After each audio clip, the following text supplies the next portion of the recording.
Okay, so I have this container here full of parts that I've been collecting for the last 6 to 7 months. This is all for the engine rebuild. You can see there's quite a lot to it, so I'm definitely looking forward to getting it done. And when it comes back, it should be a brand new engine. All right, so we'll pack her up and send her off.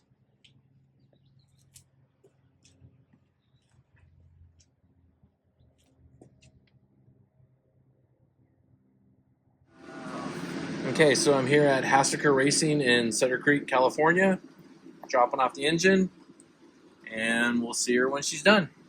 And so it's been a couple of months, and I got the engine back.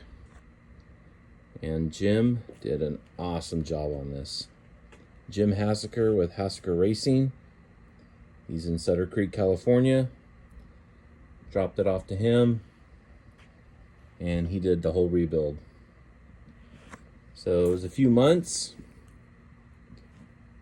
but it was worth the wait. You know, we had to source some parts and all that kind of good stuff. So I'll just kind of run through everything that we had to do. So has a new cylinder, OEM, new cylinder head, OEM. I kind of wanted to do just a regular stock OEM build on this, no high performance upgrades.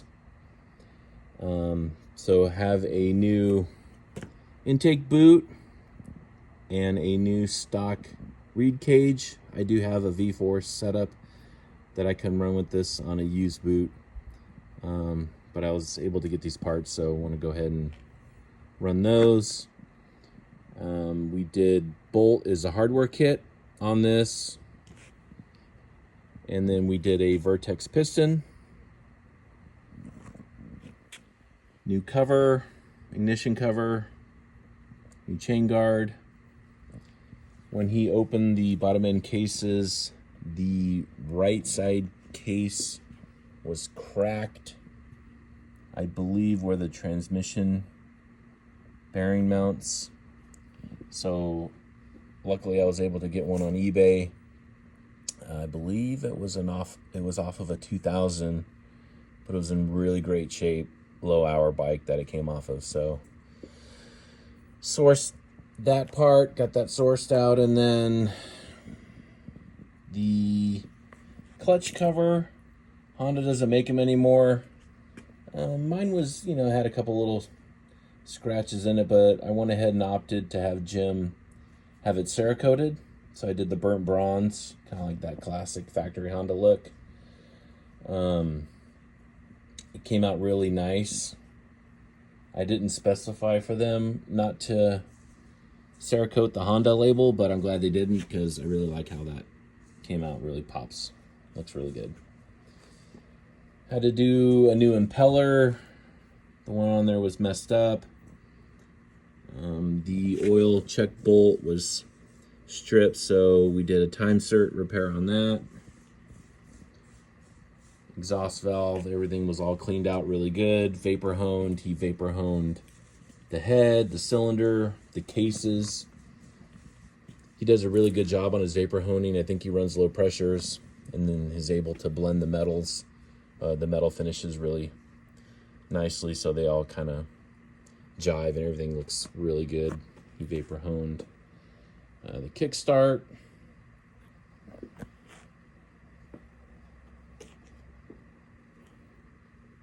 And she's looking good, ready to rock. So I'm excited to get her in the bike and fire her up.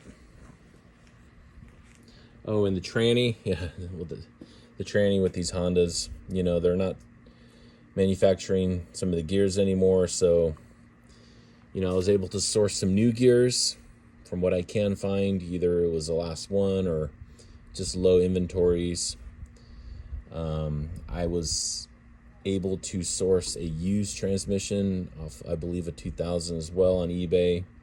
It was a low hour tranny, and we had to use some of the parts off of that. So basically anything new that I had and the used stuff that was in the best condition got used for this. So he was saying, if you can, obviously I'm not going to be racing this bike and hitting it really hard. But, you know, he just said if you can try not to go so hard on the shifting, smashing the tranny gears, you know, we'll get some more life out of it. So, you know, that was one of the trickier parts of the build, is the tranny. So if you guys are thinking about doing this with a Honda, just take that into consideration, take into mind, because you might have to get a couple of used ones to make everything work and find the parts that you need. So I'm super stoked how it came out. Looks really awesome. I highly recommend Jim. So good on that. And then the bike, got the tank almost ready to go. New cap, new petcock, new hardware O-ring. I got all the linkage all done. Everything's ready to go, so I can get close to, we're pretty much ready now to go ahead and mount the engine. And then I'm going to go ahead and start assembling everything else on the bike that needs to be put on in order for me to test fire, start it up, get the radiators all going, everything with the pipe, and then get the throttle on there. And then once I get all that done, I'll start putting together some of the other parts. I think next we're going to have to adjust the wheels. I'm going to rebuild these. I think what I'm going to do is take off the tire and tubes, cut up the spokes and wheels, have the hubs vapor honed, and then relace them with some new Excel. Wheels, I was thinking about getting red billet anodized hubs. The price goes up when you start doing that. It looks really sharp, but I might just vapor hone it. This, I'm going to have to take the paint off, do some paint remover, so do the rebuild of the wheels next. Did for the high RC bars, so I believe it's Ricky Carmichael's bend. It's just a high bend, so I have long arms and I like to have tall bars. It's more comfortable for me, so I went ahead and opted for those. And then I'm going to go ahead and get everything set up for the pipe too. So I had to get some hardware, mounting hardware and things, so we'll get that all mounted up so we could fire it up. Thanks for watching the video. If you're interested in more, please like and subscribe. I'll be dropping more videos as this project progresses. Until then, ride on.